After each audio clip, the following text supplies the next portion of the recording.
we tuli bajja naye ate buli omu ayina ewuwe. Ekyo tukiteeke buteesi mu mutima, tukyembracinge, tumanye nti ekyo weekiri Allah yakituteerawo, tutambule.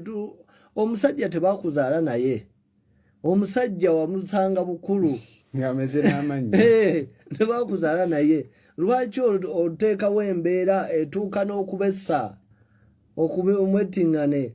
Bw'olaba nga kigaanye, ng'olaba okigezezaako kigaanye, Sheikh Obusiraamu bw'atuwa option.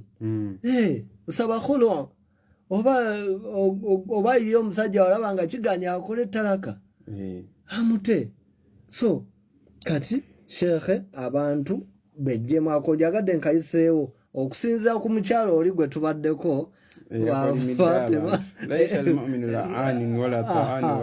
okitegeera okukolima kintu kibi nnyo, luno olulimi lutonzi kuba bituli mu bantu.